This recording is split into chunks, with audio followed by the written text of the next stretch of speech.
बच्चों today we discuss, previous lecture में हमने डिस्कस किया था Arrhenius and Bronsted acid base. Today we discuss Lewis acid base theory. Lewis acid base theory. बच्चों इस Levi's acid base theory में सबसे पहले हम लेविस एसिड के बारे में स्टडी करेंगे, उसके बाद लेविस बेस के बारे में। देखिए बच्चों, लेविस एसिड क्या हमारे पास, इससे पहले हमने हेरिनियस एसिड स्टडी किया था। हेरिनियस एसिड क्या था? जो सब्सटेंस वाटर के अंदर H+ आयंस रिलीज कर रहे थे वो हेरिनियस एसिड, और जो OH आयंस रिलीज कर देते वो हेरिनियस बेस। ब्रोनोसिड एसिड बेस क्या थे जी?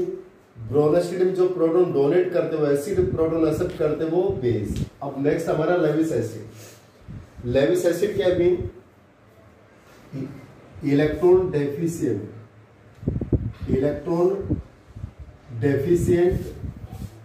स्पीसीज आर नोन एज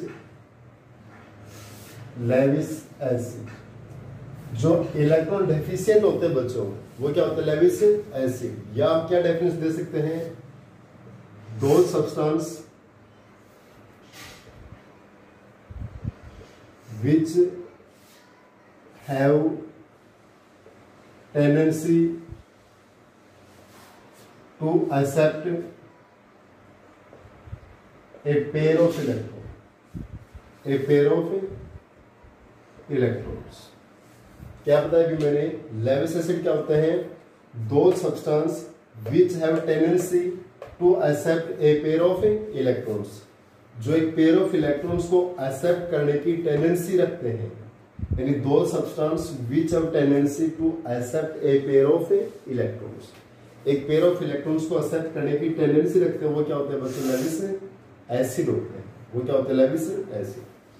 देखिए बच्चों, इसकी एग्जांपल जिसमें डालता हूं BF3। बच्चों जनरली इसकी स्ट्रक्चर करेंगे FFF। अब इस बोरोन के केस में देखिए, क्या बोरोन इलेक्ट्रॉन डेफिशिएंट है? Every element wants to complete its doublet और ऑक्टेट। हमने केमिकल बॉन्डिंग में स्टडी किया था बच्चों। Every element wants to complete its doublet और ऑक्टेट। प्रत्येक एलिमेंट अपना डबलेट और ऑक्टेट कंप्लीट करना चाहता है। Every element wants to complete its doublet और ऑक्टेट। अब जो BF3 है, इस बोरोन के वैलेंस सेल में कितने इलेक्ट्रॉन है? एक बॉन्ड में 2 इलेक्ट्रॉन होते हैं बच्चों। एक बॉन्ड में कितने इलेक्ट्रॉन होते हैं? 2 इलेक्ट्रॉन्स। एक बॉन्ड में 2 इलेक्ट्रॉन्स है। इसका मतलब बच्चों बोरोन के वैलेंस सेल में कितने इलेक्ट्रॉन्स हमारे पास? 2 4 6 इलेक्ट्रॉन्स है। इसका मतलब इसका ऑक्टेट कंप्लीट नहीं है। इसके वैलेंस सेल में 6 इलेक्ट्रॉन्स है। ऑक्टेट कंप्लीट करने के लिए 2 इलेक्ट्रॉन्स को गेन करेगा ना, so it is electron deficient. यानी it have tendency to accept a pair of electron.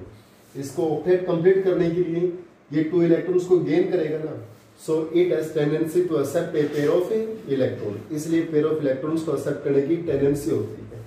हमारे पास क्या होगा? Lewis acid. सेकंड एग्जांपल जैसे AlCl3, एल्यूमिनियम Cl। उसी टाइप से बच्चों एल्यूमिनियम के वैलेंस सेल में कितने इलेक्ट्रॉन है? 2 4 6 इलेक्ट्रॉन्स इसमें भी, और 6 इलेक्ट्रॉन्स होने के कारण it also have tendency to accept a pair of electrons, so it is electron deficient। और इलेक्ट्रॉन डेफिशिएंट है, इसलिए हमारा क्या? Levi's acid. और जितने बच्चों मेटल आयंस हैं, जैसे Fe2 पॉजिटिव है, निकल 2+ है, manganese 2+, Fe3+, copper plus, zinc 2+, sodium positive, sodium. हमारे पास ये सब क्या बच्चों? लेविस एसिड है। ये जो मेटल आयंस ये क्या होते हैं? Lewis acid, because they have tendency to accept a pair of electron. इनमें एक पेयर ऑफ इलेक्ट्रॉन एक्सेप्ट करने क्या होती है? Tendency, so they are the Lewis acid. और भी बहुत सारे एग्जांपल बच्चों लेविस एसिड। यानी हमें हर एलिमेंट का डबलेट या ऑक्टेट कंप्लीट नहीं है, तो वो एक पेयर ऑफ इलेक्ट्रॉन एक्सेप्ट करने की टेंडेंसी होती है, so they are known as the Lewis acid. इसके बाद बच्चों लेविस बेस क्या होता है हमारे पास? Water Lewis base. Lewis base क्या होते हैं? The electron rich species, the electron rich species. या ऐसा भी लिख सकते हैं बच्चों, the electron rich atom molecule और ions. Electron rich atom molecule और आयन, जो इलेक्ट्रॉन रिच होते हैं, एटम हो, मॉलिक्यूल हो या आयंस हो, वो सब क्या होते हैं बच्चों हमारे पास लेविस बेस होते हैं। वो क्या होते हैं बच्चों लेविस बेस, यानी दोज सब्सटेंस या एटम मॉलिक्यूल और ions which have tendency to donate a pair of electron। जो एटम्स मॉलिक्यूल्स और आयंस एक पेयर ऑफ इलेक्ट्रॉन्स के डोनेट करने की टेंडेंसी होती है, जिन एटम्स मॉलिक्यूल्स और आयंस के अंदर एक पेयर ऑफ इलेक्ट्रॉन डोनेट करने की टेंडेंसी होती है, वो हमारे पास क्या होता है लेविस बेस। यानी द इलेक्ट्रॉन रिच स्पीसीज, जो इलेक्ट्रॉन रिच स्पीसीज हो, या हमारे पास वो atom molecule ion which have tendency to donate a pair of electrons. Means यहाँ पर ऑक्टेट कंप्लीट मिलेगा बच्चों। जैसे NH3, ये नाइट्रोजन है, ये 3 हाइड्रोजन और ये लोन पेयर, ऑक्टेट कंप्लीट है। 2 4 6, एक बॉन्ड में 2 इलेक्ट्रॉन होते हैं बच्चों, एक बॉन्ड में कितने इलेक्ट्रॉन होते हैं 2, तो 2 4 6 और 2 लोन पेयर 8 इलेक्ट्रॉन्स हो गए, इलेक्ट्रॉन रिच है, तो लेविस बेस। H2O, H2 आपके पास OHH और 2 लोन पेयर, तो 2 4 6 8 इलेक्ट्रॉन रिच है, तो it is also the Lewis base. ये हमारा क्या लेविस बेस है। F negative, Cl negative, Br negative, I negative. बच्चों ये सब भी क्या होते हैं लेविस बेस होते हैं, ये सब भी क्या होते हैं Lewis base. OH negative, Cn negative, Nc negative. एक टाइप से बच्चों जस्ट हम ये कह सकते हैं जो न्यूक्लियोफाइल होते हैं वो लेविस बेस होते हैं। ये सब इलेक्ट्रॉन रिच है, ये न्यूट्रल भी हो सकते हैं, मॉलिक्यूल भी हो सकते हैं, आयन भी हो सकते हैं, ये सब क्या होते हैं बच्चों लेविस बेस। जो भी इलेक्ट्रॉन रिच होंगे, जिनमें tendency to donate a pair of electron, जिनमें एक पेयर ऑफ इलेक्ट्रॉन्स डोनेट करने की टेंडेंसी होती है, वो क्या होता है लेविस बेस। यानी क्या बताया बच्चों, लेविस एसिड क्या बताया हमने, इलेक्ट्रॉन डेफिशिएंट स्पीसीज, यानी एटम्स मॉलिक्यूल्स और आयंस जो एक पेयर ऑफ इलेक्ट्रॉन्स को एक्सेप्ट कर सकते हैं, जो इलेक्ट्रॉन डेफिशिएंट होते हैं वो क्या होते हैं लेविस एसिड होते हैं। जैसे ये हमारे पास BF3 है, बोरोन के वैलेंस शेल में 6 इलेक्ट्रॉन है, सो it is the Lewis acid. AnCl3 है, इसके वैलेंस शेल में 6 इलेक्ट्रॉन है, और ये जो मेटल आयंस से भी क्या होते हैं इलेक्ट्रॉन डेफिशिएंट होते हैं। लेविस बेस क्या बताया, जो एटम्स मॉलिक्यूल्स आयंस एक पेयर ऑफ इलेक्ट्रॉन्स को डोनेट करते हैं या इलेक्ट्रॉन रिच होते हैं, वो क्या होते हैं लेविस बेस। जैसे NH3, H2O, F, Cl, Br, I negative, OH, Cn, Nc, ये सब क्या होते हैं बच्चों लेविस बेस होते हैं। क्लियर। अब जैसे बच्चों जस्ट एग्जांपल और देता हूं, देखिए एसिड और बेस, हमारे पास एक लेविस एसिड होता है और एक लेविस बेस होता है। वो बच्चों देखिए हमारे पास किस टाइप से कंबाइन होते हैं। जैसे बच्चों NH3 आपके पास लेविस एसिड और BF3 ना, BF3 इज लेविस एसिड और NH3 क्या है बच्चों लेविस बेस। कि हमारे पास जो NH3 है बच्चों, NH3 है वो क्या है लेविस बेस है, क्योंकि इसके पास एक पेयर ऑफ इलेक्ट्रॉन है डोनेट करने के लिए। BF3 हमारे पास क्या लेविस एसिड है, इसमें टेंडेंसी है to accept a pair of electron, ये अपने लोन पेयर इसको डोनेट करेगा। क्लियर। इसके पास एक पेयर ऑफ इलेक्ट्रॉन एक्स्ट्रा है और इसमें tendency to accept a pair of electron, तो ये जो डोनेट करेगा लेविस बेस और एक्सेप्ट करेगा वो लेविस एसिड होगा बच्चों, एक्सेप्ट करेगा लेविस एसिड। और देखिए बच्चों जैसे 2NH3 plus Ag positive, Ag positive बच्चों हमारे पास यहां पर आपके पास क्या बच्चों लेविस एसिड है बच्चों Ag पॉजिटिव, और ये NH3 है, ये लेविस बेस है। NH3 क्या है बच्चों लेविस बेस, वो एक पेयर ऑफ इलेक्ट्रॉन इसको डोनेट कर रहे हैं। जैसे हमारे पास कॉपर 2 प्लस 4NH3। तो बच्चों हमारे पास ये कॉपर 2+, इसके साथ में NH3 ये क्या है, Lewis base, ammonia Lewis base है। ये अपने पेयर ऑफ इलेक्ट्रॉन इस कॉपर को डोनेट करेंगे। क्लियर? तो बच्चों कॉपर 2+ क्या है, एक पेयर ऑफ इलेक्ट्रॉन को एक्सेप्ट करता है, तो ये हमारा लेविस एसिड। अमोनिया क्या, एक पेयर ऑफ इलेक्ट्रॉन्स डोनेट करता है, ये लेविस बेस। Ag+ क्या है, लेविस एसिड, और अमोनिया क्या, लेविस बेस। क्लियर? और बहुत सारे एग्जांपल्स है बच्चों इसमें। तो हमारे पास जो इलेक्ट्रॉन डेफिशिएंट है, जो एक पेयर ऑफ इलेक्ट्रॉन को एक्सेप्ट करते हैं, वो एसिड, और जो डोनेट कर सकते हैं वो बेस। अब बच्चों हमारा एनसीईआरटी का क्वेश्चन है कि देखिए हमारा क्वेश्चन क्या है, क्लासिफाई द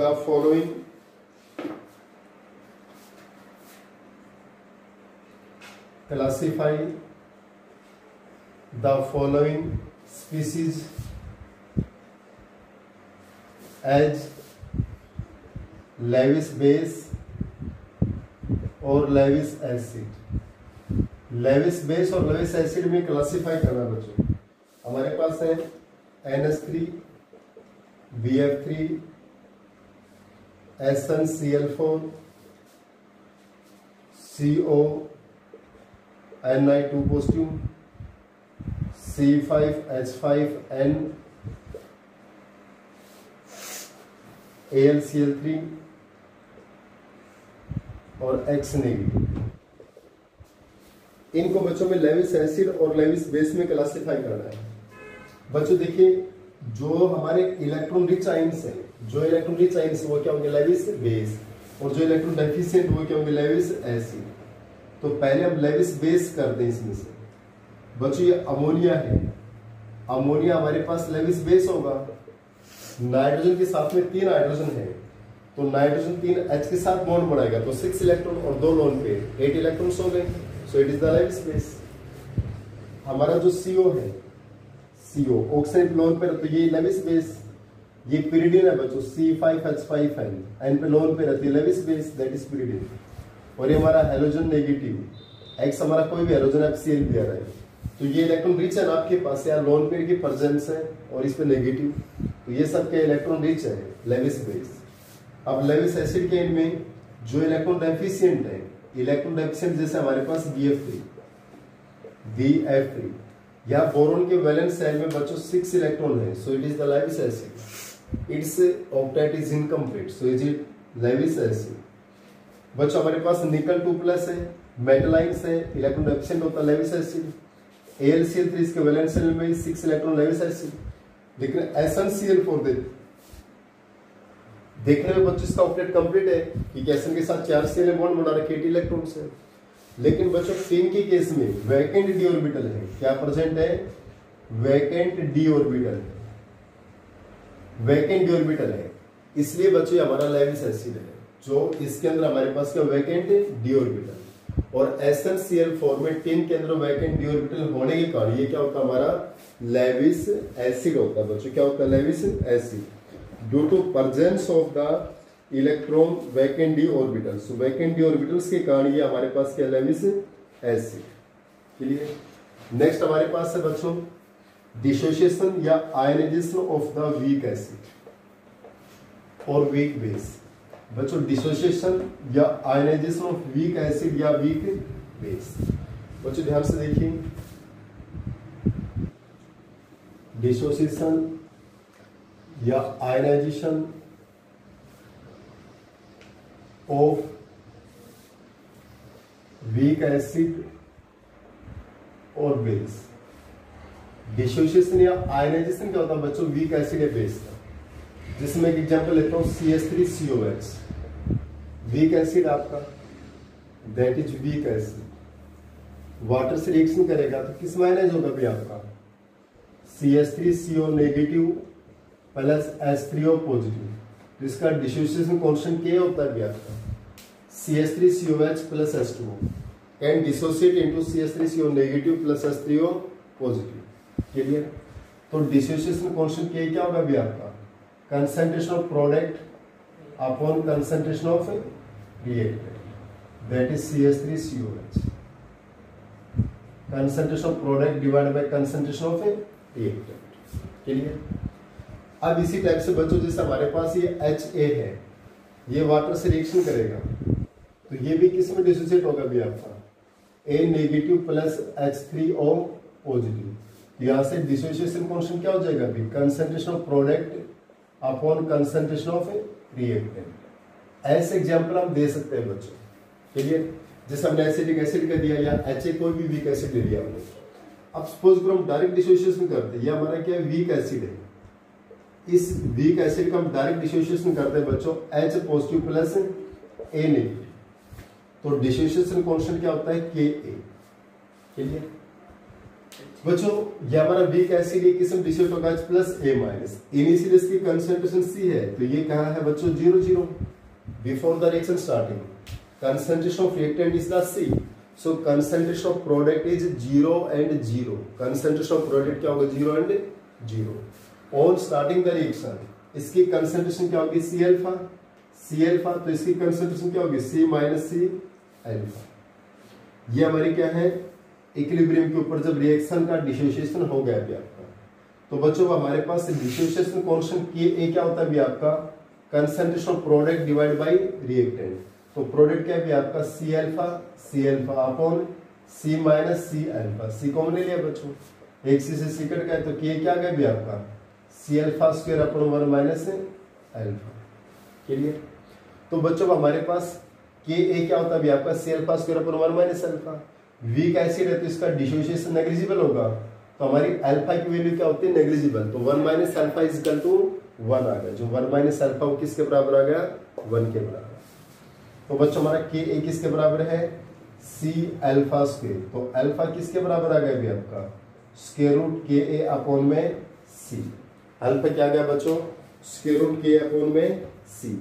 इसी टाइप से हमारे पास बेस के केस में क्या होगा बच्चों, in case of the base में हमारे पास क्या हो जाएगा Kb अपॉन में alpha. In case of base के केस में क्या होगा बच्चों अल्फा इज इक्वल टू क्या होगा भी आपका Kb अपॉन में C। यहाँ पर जो बच्चों अल्फा है वो क्या है डिग्री ऑफ डिसोसिएशन या degree of ionisation, alpha is the degree of dissociation या आयनाइजेशन। K क्या बच्चों dissociation constant of acid, Kb क्या भी आपका डिसोसिएशन कांस्टेंट ऑफ बेस, और C क्या बच्चों हमारे पास कंसंट्रेशन, C क्या हमारे पास कंसंट्रेशन। तो बच्चों हमारा जब HA acid dissociation constant Ka किस में ब्रेक होगा भी H positive plus A negative, इसकी concentration C before the reaction starting, तो इनकी concentration 0 on starting the reaction, so concentration of H plus and A minus is C alpha, तो इसकी concentration क्या होगी C माइनस C अल्फा। तो dissociation constant क्या होता है concentration of product divide by reactant, C alpha upon C minus C alpha, C common ले 1 minus alpha, C alpha square upon 1 minus alpha क्या होगा 1 के बराबर, तो C अल्फा स्क्वायर अल्फा क्या होगा square root upon K upon में C, clear. इसके बाद बच्चों हमारे पास आता है कि हमारा जो स्ट्रेंथ क्या रहेगी बच्चों, strength of acid and base, relative strength of weak acid and weak base. बच्चों यही सब करेंगे, देखिए relative strength of weak acid and weak base. बच्चों relative strength of weak acid and weak base, relative strength of weak acid and weak base. बच्चों इसके बाद हम पॉलीप्रोटिक एसिड या पॉलीएसिडिक बेस में करेंगे बच्चों। पहले हम relative strength of weak acid और वीक बेस की रिलेटिव स्ट्रेंथ को करते हैं बच्चों। वीक एसिड और वीक बेस की रिलेटिव स्ट्रेंथ क्या रहेगी बच्चों आपके पास, जैसे हमने वीक एसिड HA लिया था, ये किस में ब्रेक हो गया था H पॉजिटिव प्लस में A नेगेटिव, या भी क्या था बच्चों इसकी कंसंट्रेशन C, ये 0 ये C अल्फा, ये C माइनस C अल्फा, तो K डिसोसिएशन कांस्टेंट क्या आएगा भी कंसंट्रेशन ऑफ प्रोडक्ट अपॉन में कंसंट्रेशन ऑफ रिएक्टेंट, यह भी सोल्व किया था भी आपका C alpha square upon 1 minus alpha, ये क्या आ गया C alpha square 1 minus alpha, alpha negligible हो गया बच्चों क्योंकि वीक एसिड तो पार्शियल डिसोसिएट होता है, तो अल्फा क्या आ गया भी आपका स्क्वायर रूट K अपॉन में C। यहां तक हम फाइंड आउट कर चुके हैं बच्चों। जब हम स्ट्रेंथ निकालेंगे बच्चों एसिड की, देखिए जितना आपको पता है बच्चों, एसिड वीक होता है तो वो पार्शियल डिसोसिएट होता है। एसिड जितना वीक होता है वो पार्शियल डिसोसिएट होता है। एसिड की जितनी स्ट्रेंथ बढ़ती जाएगी बच्चों, उसका डिग्री ऑफ डिसोसिएशन भी बढ़ता जाता है। क्लियर? यानी if strength of acid increases so its degree of ionisation also increases. अगर वीक एसिड है तो पार्शियली डिसोसिएट होता है, स्ट्रॉन्ग एसिड है तो वो कंप्लीटली डिसोसिएट होता है। If acidic strength of acid will be increases, so its degree of dissociation also increases. यानी जो हमारे पास एसिडिक स्ट्रेंथ है बच्चों, एसिडिक स्ट्रेंथ के जो हमारा डिसोसिएशन कांस्टेंट वो डायरेक्टली है बेसिक स्ट्रेंथ के, जो बेसिक स्ट्रेंथ होती है उसकी dissociation constant of base directly होता है और डिग्री ऑफ डिसोसिएशन भी डायरेक्टली है बच्चों हमारे पास। क्लियर? यानी जो हमारा अल्फा है, अगर एसिड वीक है तो डिग्री ऑफ आयनाइजेशन लेस है तो अल्फा की वैल्यू लेस है। स्ट्रॉन्ग एसिड है तो डिग्री ऑफ आयनाइजेशन हाई है तो अल्फा की वैल्यू हाई है। और जो एसिडिक स्ट्रेंथ है वो के ए के डायरेक्टली है, बेसिक स्ट्रेंथ है बच्चों के बी के डायरेक्टली है। इसलिए बच्चों हमारे पास strength of acid first upon strength of acid second. बच्चों फर्स्ट को हम HA1 ले सकते हैं, सेकंड को हम क्या ले सकते हैं HA2। ये हमारा एसिड HA है, फर्स्ट को हमने HA1 ले लिया, सेकंड को हमने क्या ले लिया HA2 ले लिया। तो किसके बराबर होगा अभी? अब मैंने क्या बताया अभी, जो एसिड की स्ट्रेंथ है वो उसके डिसोसिएशन कांस्टेंट के डायरेक्टली है। जितना डिसोसिएशन कांस्टेंट इंक्रीज होता है उसकी एसिडिक स्ट्रेंथ उतनी ही इंक्रीज होती है। तो square root of Ka1 upon square root of Ka2। Similarly base के केस में बच्चों strength of base BOH first upon strength of base BOH second.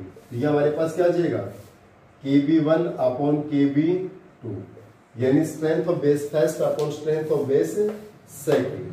क्या हमारे पास फर्स्ट बेस की स्ट्रेंथ को हम किससे डिवाइड कर देंगे?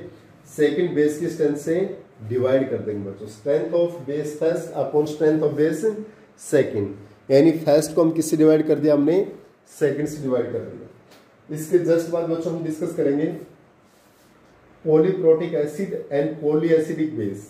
इसके जस्ट बाद क्या डिस्कस करें बच्चों? पॉलीप्रोटिक एसिड और पॉलीएसिडिक बेस, यानी ऐसे एसिड जो एक से ज्यादा प्रोटॉन को रिलीज करते हैं बच्चों, एक से ज्यादा प्रोटॉन को डोनेट करते हैं, या ऐसे बेस जो एक से ज्यादा हाइड्रोक्सिल आयन को डोनेट करते हैं। यानी फॉर पॉलीप्रोटिक एसिड और पॉलीएसिडिक बेस बच्चों, पॉलीप्रोटिक एसिड या पॉलीएसिडिक बेस, पॉलीप्रोटिक एसिड या पॉलीएसिडिक बेस, इनके पास क्या रहेगा बच्चों? हमारे पास पॉलीप्रोटिक एसिड या पॉलीएसिडिक बेस। बच्चों ध्यान से देखिए, जैसे हमारा कोई भी एसिड है, अगर वो 2 प्रोटॉन को डोनेट करता है तो उसका K किसके बराबर होगा? Ka1 इनटू में Ka2। अगर कोई एसिड 2 प्रोटॉन डोनेट करता है, जैसे H2SO4 है, ये 2 प्रोटॉन डोनेट करेगा तो Ka किसके बराबर होगा बच्चों? Ka1 into Ka2। अगर जैसे हमारा H3PO4 है, वो 3 प्रोटॉन्स को डोनेट करेगा तो K किसके बराबर होगा बच्चों? Ka1 into Ka2 into Ka3। Clear? इसका मतलब बच्चों अगर हमारे पास कोई भी एसिड है पॉलीप्रोटिक, पॉलीप्रोटिक क्या होता है? Poly means many, protic means proton. जो एसिड पॉलीप्रोटिक मीन्स क्या है? जो एसिड मैनी प्रोटॉन्स को डोनेट करता है, मैनी प्रोटॉन्स को रिलीज करता है, वो क्या होते हैं? पॉलीप्रोटिक। यानी those acid which can donate many protons, जो मैनी प्रोटॉन्स। अगर 2 प्रोटॉन को डोनेट करता है तो Ka किसके बराबर होगा? अभी K1 इंटू K2। अगर 3 प्रोटॉन्स को डोनेट करता है तो K किसके बराबर होगा? K1 K2 K3।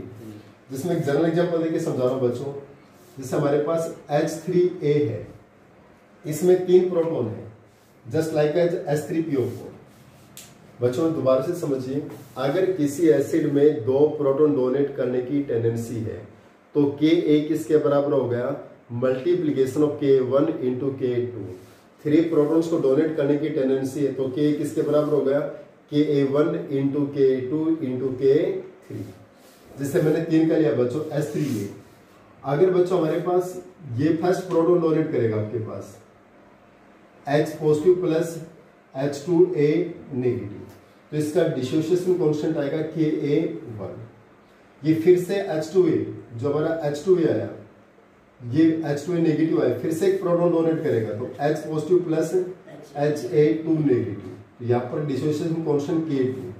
ये Ha2 नेगेटिव फिर से प्रोटॉन डोनेट करेगा बच्चों H positive plus A3 negative, तो फिर से इसका डिसोसिएशन कांस्टेंट क्या है, K3 है। पहला प्रोटॉन डोनेट किया H plus H2A minus K1, H2A minus फिर से प्रोटॉन डोनेट किया H plus HA minus 2 K2, HA minus 2 फिर से प्रोटॉन डोनेट किया H plus A minus 3 K3। Clear. अब बच्चों हमारे पास यहां से जो हमारा Ka1 है, K1 क्या है आपका concentration of product upon concentration of reactant, ये होता है डिसोसिएशन कांस्टेंट। तो concentration of product H positive plus into H2A negative upon में H3A। क्लियर। K2 क्या आ गया भी आपका, K2 हमारा concentration of product H positive into HA minus 2 upon H2A minus. अगर हमारा K3 है तो K3 किसके बराबर आ गया भी, concentration of product H positive into A minus 3 upon हमारे पास क्या आएगा HA माइनस 2। क्लियर। तो बच्चों जब इस H3A ने पहला प्रोटॉन डोनेट किया तो Ka1, सेकंड प्रोटॉन डोनेट किया H2A ने, तो हमारा K2, HA माइनस 2 ने फिर से एक प्रोटॉन डोनेट किया A माइनस 3 बटा K3, तो K1 क्या हुआ, concentration product upon reactant, K2 product upon reactant, K3 product upon reactant. Clear. अब बच्चों अगर मैं ओवरऑल करता हूं एक साथ हम क्या करते हैं, ओवरऑल करते हैं बच्चों, एक साथ हम ओवरऑल करते हैं। अगर हमारा H3A एक साथ तीनों प्रोटॉन डोनेट कर देता है 3H positive plus A minus 3, तो इसका डिसोसिएशन कांस्टेंट K होगा। क्लियर। अगर यहाँ पर तो स्टेप वाइज प्रोटॉन डोनेट करा बच्चों, यहाँ पर जो H3A एसिड है ये स्टेप वाइज 1 प्रोटॉन डोनेट करता है और ये एक साथ कंप्लीटली डिसोसिएट हो जाता है H3A 3H positive plus A minus 3, तो इसका डिसोसिएशन कांस्टेंट K क्या होगा भी आपका, concentration of reactant A minus 3 into H plus upon H3A, जो यहाँ कोएफिशिएंट 3 है बच्चों, किस में आ गया आपका, पावर में आ गया, ये होगा। क्लियर। इसका मतलब बच्चों K1 की वैल्यू आ गई, K2 क्या आ गई, K3 क्या आ गई, K की वैल्यू आ गई। क्लियर। ये हमारे स्टेप वाइज प्रोटॉन्स को डोनेट करते हैं और ये एक साथ तीनों प्रोटॉन को डोनेट करता मींस कंप्लीट आयनाइजेशन हो जाता है एक साथ। यहाँ पर पार्शियल आयनाइजेशन और यहाँ पर कंप्लीट आयनाइजेशन है। तो मैंने क्या बताया था पॉलीप्रोटिक में यहाँ पर 3 प्रोटॉन डोनेट होते हैं। तो बच्चों जो Ka है, Ka किसके मल्टीप्लाई के बराबर होगा, Ka1 into Ka2 into Ka3, तीनों के मल्टीप्लाई के बराबर होगा ना। चलो इसको प्रूव करते हैं। K की वैल्यू क्या हमारे पास ये है A minus 3 into H positive cube upon में H3A। K की वैल्यू रखी बच्चों हमने, K की वैल्यू रख दी। अब K1 की वैल्यू रखेंगे, K2 की वैल्यू रखेंगे, K3 की वैल्यू रखेंगे।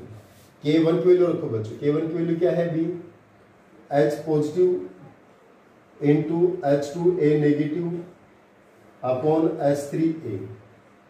K2 की वैल्यू क्या होगी भी आपकी, H positive into HA minus 2 upon H2A minus.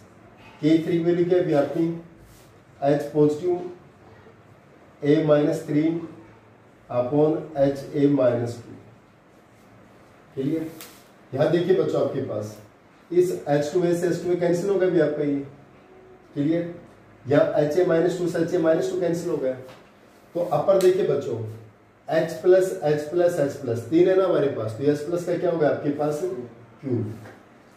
H plus का क्या होगा बच्चों Q, और ये क्या है A माइनस 3। अब बच्चों ये दोनों तो क्रॉस हो गए, तो यहाँ पर क्या बचा H3A। देखिए क्या लेफ्ट और राइट साइड दोनों इक्वल है, इसकी लेफ्ट साइड भी यही है, राइट साइड भी यही है। इसका मतलब क्या प्रूव हो गया हमारा, K1 किसके इक्वल होगा अभी, प्रोडक्ट ऑफ K1 K2 और K3 के मल्टीप्लाई के बराबर होगा। लेकिन साथ में बच्चों अगर हम K1 K2 K3 इनकी रिलेटिव स्ट्रेंथ को कंपेयर करते हैं तो बच्चों यहाँ पर सबसे हाई वैल्यू किसकी आएगी हमारे पास, Ka1 की, उसके बाद Ka2 की, उसके बाद Ka3 की। इसका मतलब इन तीनों को कंपेयर करेंगे K1 K2 K3 तो सबसे एक्सेस वैल्यू किसकी आएगी आपके पास, K1, उसके बाद K2, उसके बाद K3। क्योंकि जब ये हमारा एसिड फर्स्ट प्रोटॉन को डोनेट करता है तो उसके एसिडिक स्ट्रेंथ सबसे एक्सेस होती है, फिर सेकंड और फिर आपके पास थर्ड। इसका मतलब फर्स्ट प्रोटॉन डोनेट करेगा तो इसकी एसिडिक स्ट्रेंथ सबसे एक्सेस रहेगी, उसके बाद सेकंड और उसके बाद थर्ड के केस में रहेगी। क्लियर। इसी टाइप से बच्चों हमारा सिमिलरली बेस के केस में रहता है भी आपका। तो जस्ट एक नॉर्मली फिर से रिवाइज करता हूँ बच्चों, पॉलीप्रोटिक एसिड या पॉलीएसिडिक बेस में क्या रहता है कि एक एसिड जितने प्रोटॉन्स को डोनेट करता है, जितने प्रोटॉन्स को डोनेट करता है बच्चों, तो उसका ओवरऑल डिसोसिएशन कांस्टेंट है, जितने प्रोटॉन्स को डोनेट करता है उनके डिसोसिएशन कांस्टेंट के मल्टीप्लाई के बराबर हो जाता है। जैसे 2 प्रोटॉन को डोनेट करता है तो K1 इंटू में K2, H3 के ऊपर 3 प्रोटॉन्स को डोनेट करता है तो K equal to K1 K2 K3 के मल्टीप्लाई के बराबर। और बच्चों रिलेटिव स्ट्रेंथ क्या बता रहा हूं मैं, यहाँ 2 डिसोसिएशन कांस्टेंट है K1 और Ka2, तो इसका K1 ज्यादा होगा K2 से। यहाँ 3 है बच्चों, K1 Ka2 K3, तो सबसे ज्यादा वैल्यू किसकी आएगी भी आपकी K1 K2 फिर K3। क्लियर।